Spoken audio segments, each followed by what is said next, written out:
예수께서 예루살렘으로 가실 때에 사마리아와 갈릴리 사이로 지나가시다가 한 마을에 들어가시니 나병 환자 10명이 예수를 만나 멀리 서서 소리를 높여 이르되 예수 선생님이여 우리를 불쌍히 여기소서 하거늘 보시고 이르시되 가서 제사장들에게 너희 몸을 보이라 하셨더니 그들이 가다가 깨끗함을 받은지라. 그 중에 한 사람이 자기가 나은 것을 보고 큰 소리로 하나님께 영광을 돌리며 돌아와 예수의 발 아래에 엎드려 감사하니 그는 사마리아 사람이라. 예수께서 대답하여 이르시되 10사람이 다 깨끗함을 받지 아니하였느냐? 그 9은 어디 있느냐? 이 이방인 외에는 하나님께 영광을 돌리러 돌아온 자가 없느냐 하시고 그에게 이르시되 일어나 가라 네 믿음이 너를 구원하였느니라 하시더라. 아멘. 하나님의 말씀입니다. 할렐루야. 예수님께서 사마리아와 갈릴리 접경에 있는 한 마을로 들어가실 때였습니다. 아마 그곳은 이스라엘 골짜기 어딘가였을 겁니다. 갑자기 10명의 나병 환자들이 예수님을 보고서는 이렇게 소리쳤습니다. 예수 선생이여, 우리를 불쌍히 여기소서. 이렇게 소리치던 나병 환자들은 예수님으로부터 멀리 떨어져 있었습니다.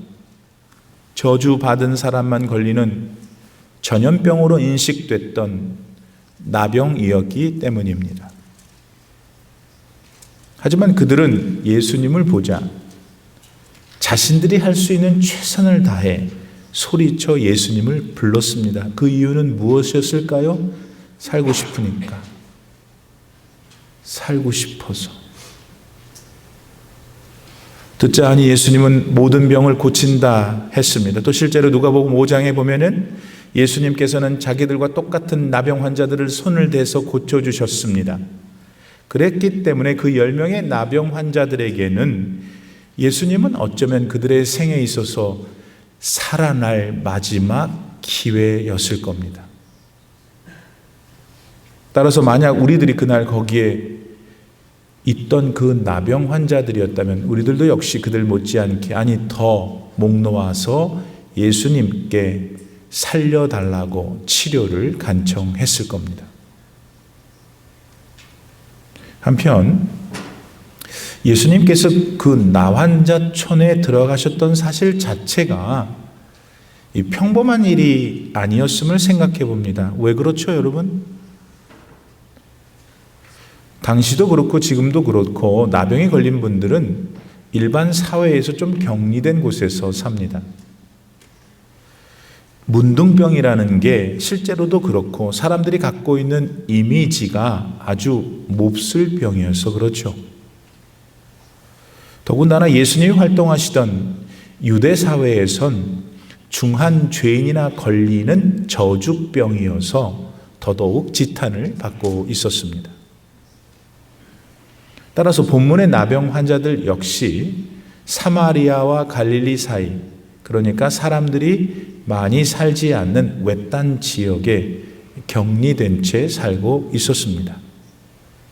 그랬으니 예수님께서 그곳에 일부러 가시지 않은 이상 그 10명의 나병 환자들이 예수님을 본다는 건 상상도 할 수 없는 일이었죠. 결국 예수님께서 그곳에 일부러 찾아가셨기 때문에 그 환자들은 예수님을 보고 소리를 칠 수 있었던 겁니다. 사랑하는 여러분, 우리를 위해 이 세상에 오신 예수님은 이렇게 사람들이 무시하고 상대하기 싫어하는 사람들도 차별 없이 사랑하십니다. 그래서 나병 환자들이 따로 살고 있던 마을로 일부러 들어가신 거예요. 물론 그들이 앓고 있던 병도 병이었죠. 그러나 그들의 죽어가고 있던 영혼을 살려주시기 위해서 예수님은 찾아가신 겁니다. 그런 예수님께서 지금 여러분 한 분 한 분도 너무 사랑하고 계시는 것을 믿으세요? 예수님은 세상이 여러분에 대해서 뭐라고 해도 전혀 개의치 않으십니다. 예수님은 여러분이 설령 죄 많은 인생을 살았다 해도 그래도 지금 사랑하십니다. 돈도 없고 백도 없고 뭐 잘난 것 하나도 없어도 사랑하셔요. 예수님은 여러분의 어떤 것이 아니라 여러분 자체를 있는 그대로 사랑하시기 때문입니다. 이 사랑을 오늘 꼭 믿으시고 그분의 사랑을 앞으로도 계속 누리는 진짜 복을 받기를 바랍니다. 그렇게 찾아오신 예수님을 보고서 10명의 나병 환자들은 막 소리를 쳤다라고 말씀드렸습니다. 불쌍히 여겨달라고 했죠. 이 말은 히브리 원어로 보면 우리를 고쳐달라고 한 뜻입니다. 그랬더니 여러분, 예수님이 어떻게 하셨습니까? 가서 제사장들한테 네 몸을 보이라 하셨습니다. 이거를 얼핏 들어보니까 뭐지? 하는 생각이 저는 들었습니다.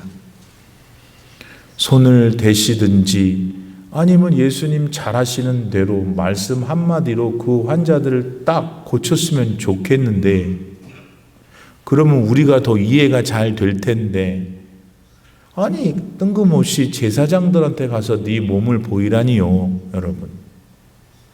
그런데 예수님께서 그렇게 말씀하신 데에는 그럴 만한 이유가 있었습니다. 그 이유가 뭘까요? 그건 당시 나병에 걸리거나 아니면 반대로 나병으로부터 치유를 받은 것을 확정해 주는 사람이 제사장이었거든요.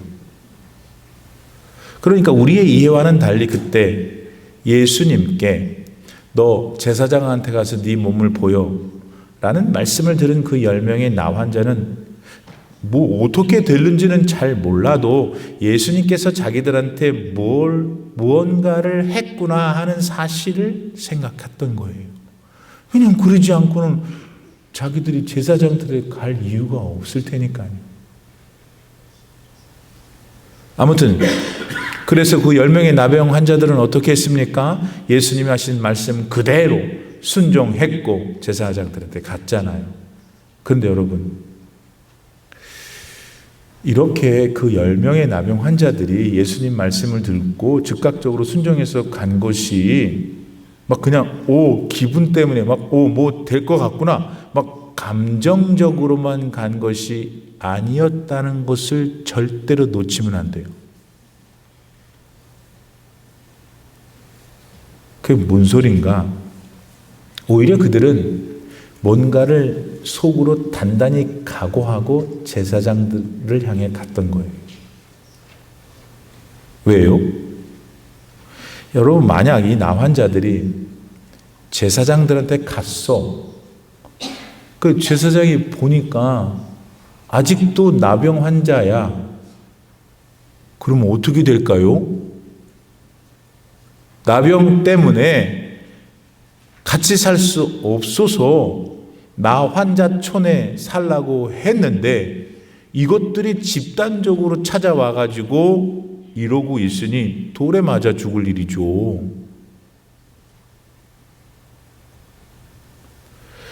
따라서 자기들의 병과 그 병에 대한 사회적인 제약을 잘 알고 있었던 그들이 그리스도 예수님의 말씀 한마디를 듣고 제사장들한테 갔다는 것은 대단한 믿음의 행위였어요. 왜? 만약에 가다가 뭔 일이 자기한테 생기지 않으면 죽을 수밖에 없으니까 돌에 맞아서.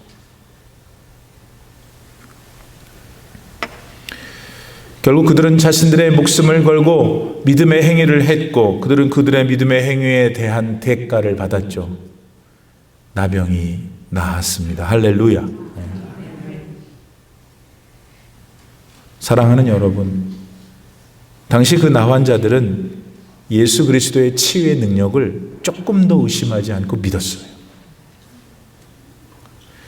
그러지 않고서 그들이 어떻게 자기 목숨을 걸고 제사장들한테 그렇게 겁없이 갈 수 있었겠어요? 자, 그렇다면 오늘 여러분은 어떠시냐 하는 거예요.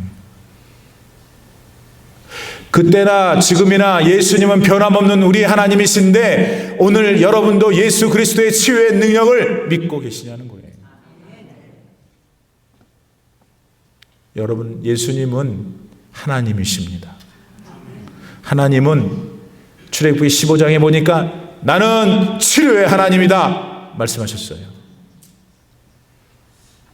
그러므로 오늘 우리가 지금 그것을 믿고 우리의 치료를 구할 때 그 어떤 병도 깨끗이 나음을 입을 줄 믿습니다.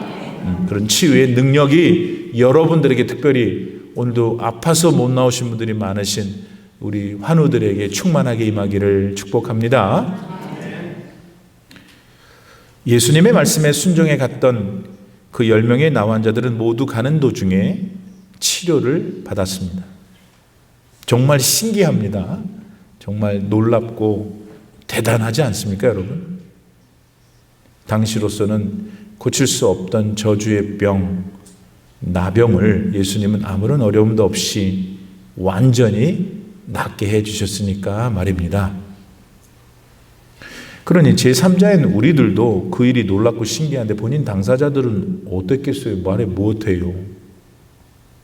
그러니까 그렇게 해주신 예수님께 가서 고맙다고 감사하다고 하는 게 인지상정이지, 아닌 게 아니라 그들 중에 한 사람은 그렇게 돌아와서 예수님께 감사했어요. 하지만 이상하게도 말입니다, 그 나머지 9사람들은 그렇게 하지 않은 모양입니다. 예수님께서 그 9명을 두고 탓하시는 듯 무엇인가를 말씀하셨기 때문입니다. 17절, 18절 말씀을 읽습니다. 예수께서 대답하여 이르시되 10사람이 다 깨끗함을 받지 아니하였느냐? 그 9은 어디 있느냐? 이 이방인 외에는 하나님께 영광을 돌리러 온 자가 없느냐? 하시고, 본문에서 우리가 보는 대로 10명의 나병 환자가 모두 치료를 받았습니다. 그리고 그중 단지 한 사람만 돌아와 하나님께 영광을 돌리고 예수님께 감사를 드렸죠. 하지만 나머지 9은 돌아와 감사하지 않았어요. 그런데 문제는 이 상황에 대해서 예수님께서 뭔가를 언급하셨다는 점입니다. 와서 감사하는 사람도 있고 안 온 사람도 있고 뭐 그랬겠지. 그렇게 단순히 넘길 수 있는 일일 수 있는데 예수님이 그 점을 넘어가지 않으시고 지적하셨다는 것이 문제입니다. 어째서 예수님은 돌아오지 않은 사람들에 대해서 물으셨을까요? 또 벼랑간에 돌아와서 감사를 표했던 사람을 향해 왜 이렇게 덧붙여서 말씀하셨던 걸까요? 19절 말씀, 그에게 이르시되 일어나 가라, 네 믿음이 너를 구원하였느니라 하시더라. 여러분, 그런데 병을 치료받았지만은 돌아와 예수님께 감사를 표하지 않은 사람들은 정말 감사하는 마음이 없었을까요? 어떠세요? 모르긴 몰라도 그 사람들도 마음 깊은 곳에서는 그러지 않았을 거예요. 어떻게 사람의 탈을 쓰고 그랬겠어요? 그들이 예수님 덕분에 치료를 받은 건 사실이고 그 일은 정말 많은 것으로 감사를 표해도 도대체 아깝지가 않은 기적이었잖아요. 그러니까 아마 마음에는 있었을 거예요. 하지만 이해가 선뜻 안 될 정도로 그들은 그런 예수님께 실제로 돌아오지 않았어요. 감사도 안 했죠. 그러면 도대체 뭐가 그들을 그렇게 돌아오지 못하도록 막은 것일까요? 오늘을 살아가는 우리들은 그들이 가졌을 마음을 정말 한 개도 안 갖고 있는 걸까요? 우선 돌아오지 않았던 9은 공교롭게도 다 유대 사람들이었습니다. 돌아와 감사한 사람은 사마리아인이었고요.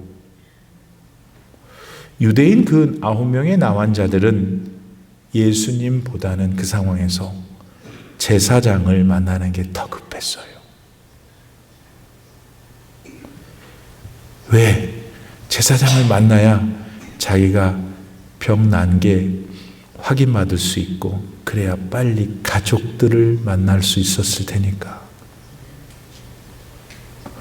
그 후에 예수님을 찾아가도 듣지 않을 거야 라고 그들은 생각했는지도 모르겠어요.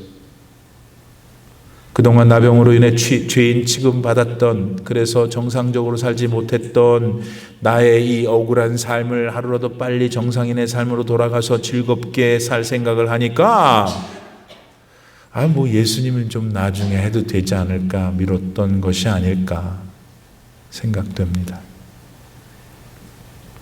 요거를 오늘날 교회를 다니고 예수님을 믿는다 해도 이 세상에서 정상적으로 누리고 싶은 것을 누리지 못할 것 같으면 예수님을 믿는 믿음을 슬쩍 내려놓는 사람들의 모습과 많이 닮아 있죠?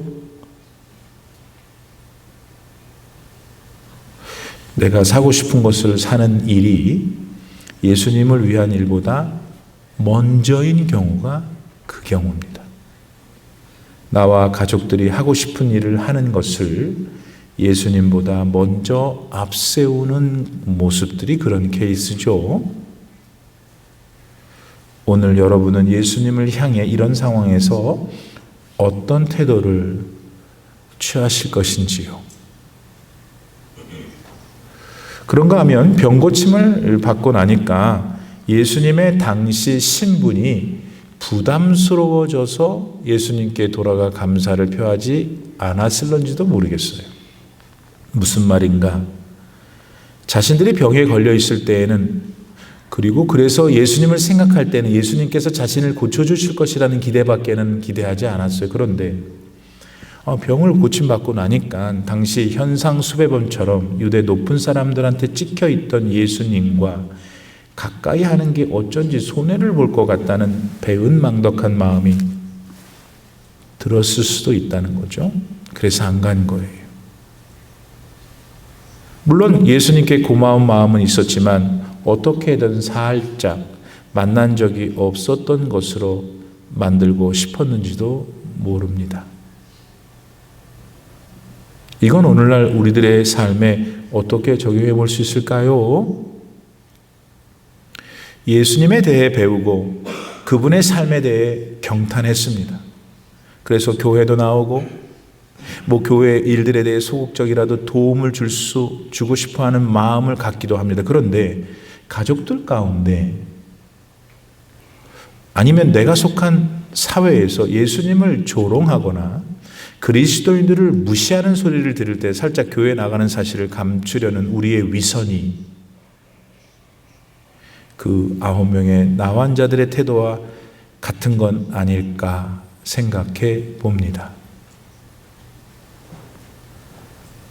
세 번째로, 그동안 함께 나환자촌에서 지냈던 그 사마리아인 나환자가 갑자기 부담스러워져서 함께 돌아오지 않았는지도 모르겠어요. 사실 그 9명의 유대인 나환자들이 나병에만 걸리지 않았더라면 함께 지냈던 사마리아인 나환자 결코 호용하지 하지 않죠. 건강한 유대인들의 경우 사마리아인 그러면 아예 상종을 하지 않는 지옥의 불쏘시개로 여겼기 때문에 그렇습니다. 그러나 동병상련이라고 같은 나병을 앓고 있다 보니까 유대인이고 사마리아인이고 하는 경계가 다 사라졌었죠. 그래서 그랬는데 병이 낫고 보니까 얘가 나랑 다른 종자야. 나는 유대인이고 얘는 사마리아인이야. 나는 선민이고 얘는 지옥의 불쏘시개야가 의식됐단 말입니다. 그래서 예수님께 사마리아인이 돌아간다고 할 때 그래 가. 그 뜻은 난 유대인이니까 앞으로 너와는 더 이상 상종하지 않을 것이야 한 거죠. 오늘날 교회를 다니는 분들 가운데 이런 경우는 뭘까요? 사회 속에서 배워요. 또 자기의 경험으로 익힌 여러 가치관들이 있잖아요. 그 가치관들이 성경과 예수 그리스도의 가르침 앞에 설 때 그거를 포기하지를 못하는 거예요. 내려놓지를 못하는 거예요. 특별히 사람과 사람 사이에 존재하고 있는 차별, 다름, 그것에 대해서 예수님의 사랑으로 잘 포용하고 말씀으로 포용해야 되는데 그렇지를 못하는 거예요. 기도에 충만한 은혜를 받고 설교 시간에 막 가슴이 뜨거워지는 걸 느꼈는데도 문을 열고 나가면 저 인간은 안 돼. 이런 사회적인 편견들을 자신이 그대로 인정하면서 자기 자신의 기준으로 언제나 교회를 다니는 경우, 이게 이 경우가 아닐까 싶습니다. 그러나 예수님은 이런 9명의 나환자들의 태도를 슬퍼하셨습니다. 안타까워하시죠. 여러분 왜 그런 줄 아십니까? 그걸 아주 단순하게 말씀드려 보겠습니다. 그 9명의 나환자들은 예수님을 믿었어요. 특별히 그분의 치유의 능력을 정말 온전하게 믿었죠. 그러나 그런 능력을 바라시는 예수님과의 개인적인 인격적인 관계를 맺고 그분의 자녀가 되는 것은 거부했어요.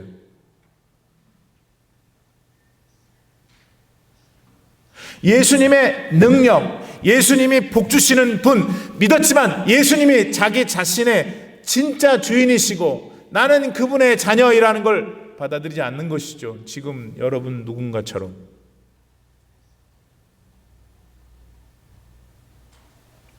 그렇기 때문에 예수님을 하나님의 아들로 볼 수 없었습니다. 그래서 예수님을 통해서 치료의 능력을 바라신 하나님께 영광도 돌릴 수 없었던 거죠. 그런 마음이 있었다 하더라도 실제로는 그렇게 하지 못했던 거예요. 왜냐하면 마음 자체가 그러지를 못하기 때문에. 여러분, 하나님께 영광을 올려드린다는 건 뭐예요? 하나님이 나에게 해주신 일에 대하여 찬양하는 것이 영광 돌리는 거예요. 조금 이따 우리가 하나님께 영광 돌린다면서요, 찬양으로. 그게 무슨 말이어야 되냐면 하나님이 나에게 뭘 해주신 것뿐만 아니라 하나님이 나의 하나님이신 것을 찬양합니다라는 거예요. 그게 되려면 나한테 하나님을 잘해줘서 내 새끼들이 잘 돼서 내 사업이 잘 돼서 내가 병에서 나아서만이 아니라 하나님이 내 하나님이시기 때문이어야 한단 말이에요. 그걸 9명은 못했던 거죠.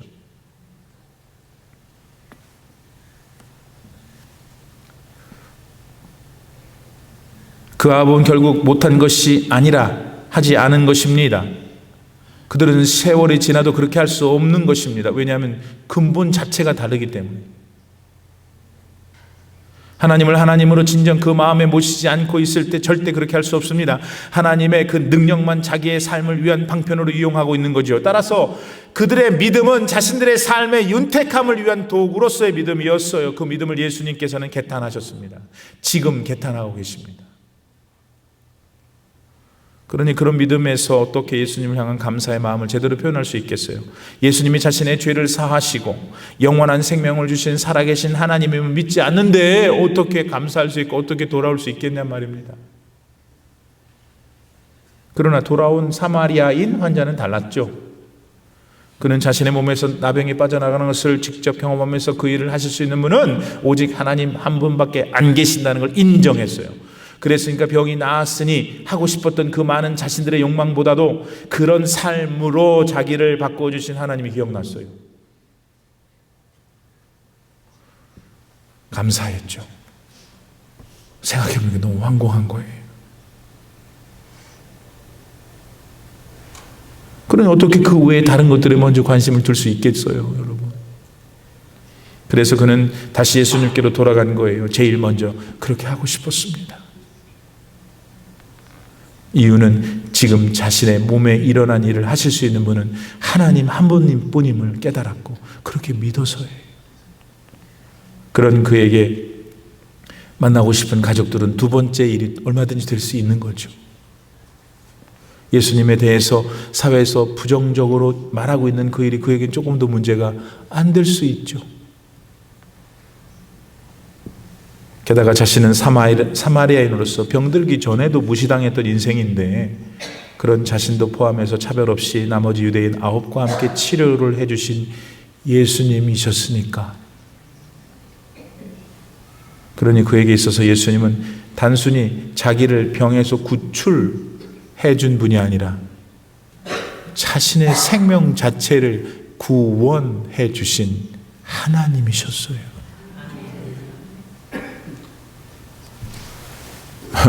예수님이 그걸 보신 거죠. 아들아, 그 믿음이 너를 구원하는구나. 그 9명은 나병에서 치유하게 되었습니다. 예수님이 고쳐주셨으니까. 그러나 그들은 세월의 흐름 속에서 늙고 병들어 결국 죽게 될 겁니다. 그리고 영혼의 구원을 받지 못했기 때문에 그들은 꺼지지 않는 뜨거운 불길 속에서 영원히 고통을 당할 것입니다. 반면 돌아온 그 나병 환자는 다릅니다. 물론 그도 세월의 흐름 속에서 이 땅에서의 생명을 결국 다 소진하겠죠. 그러나 그는 예수님을 자기 인격에 살아있는 하나님으로 믿었기 때문에 죄사함을 받았어요. 죄사함을 받으니 영생이 보장된 것이죠. 그는 죽을 것입니다. 그러나 부활하여 영원한 하나님의 나라의 예수님과 영생할 거예요. 내 믿음이 너를 구원하였구나. 사랑하는 성도 여러분, 추수감사주의를 맞이한 오늘입니다. 여러분 잘 들으셔요. 감사는 감사할 거리를 찾아 감사하려고 할 때 잘 안 돼요. 해보세요. 아닌데 목사님. 아니, 감사는 감사할 거리를 찾아 감사할 땐 잘 안 돼. 왜냐하면 막 계산이 많아지거든. 생각이 많아져요. 목사님한테 감사해야 되나? 그럼 장로님한테는 어떡하지? 그냥 때려쳐버려.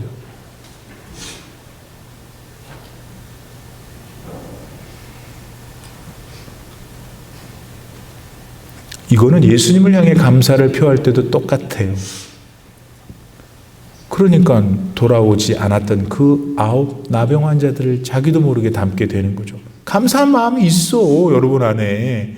있죠. 근데 절대로 돌아와 감사하지를 못하는 거예요. 왜? 감사의 조건들을 생각하고 감사를 하려고 하니까. 여러분, 감사할 조건들이 무언가 보다는 그런 감사할 조건들을 주신 예수님, 하나님, 그분을 생각해야죠. 그러면 어떻게 감사할 거는 그 다음 문제가 되는 거예요. 감사가 되는 거예요. 돌아오게 되는 거예요. 찬양을 올리게 되는 거예요. 감사의 조건이 아니라 감사의 조건을 주신 내 생명의 근원 하나님 예수님을 붙들 때. 아직 감사주일이 안 끝났으니까 시간이 있어요. 오늘 예배당에 왔을 때 오늘이 추수감사주일이구나 알았다 한번 회개하세요. 나를 욕해도 좋아요. 그렇지만 여러분이 살아나셔야 될 거 아니겠어요. 또 뭐 감사를 막 하려고 부산했던 분들 정신을 바짝 차리세요. 감사에 할 거 생각하지 말고 감사를 할 수 있는 여건을 주신 여러분의 인격의 하나님, 여러분이 하나님을 진짜로 나의 하나님으로 믿고 있는 그 믿음을 하나님이 기다리시니까 그걸 드리세요. 그러면 감사가 되는 거예요. 하나님 좋아하시고 우리도 좋고. 올림피아나 장로교회는 바로 그런 authentic gratitude, 참 감사를 다 드려서 하나님이 정말 좋아하시고 행복해 하시는 오늘 하루가 되기를 소원합니다. 기도합시다. 하나님, 추수감사주의를 맞이했습니다. 모든 것 다 감사하지만 감사할 수 있는 여건과 조건과 환경을 주신 바로 하나님, 우리 주 예수 그리스도를 인하여 감사합니다. 찬양합니다. 우리의 이 감사가 우리가 이 땅에서 호흡하는 그날까지 지속될 수 있도록 우리에게 은혜를 나리워 주옵소서. 예수님 이름으로 기도드립니다. 아멘.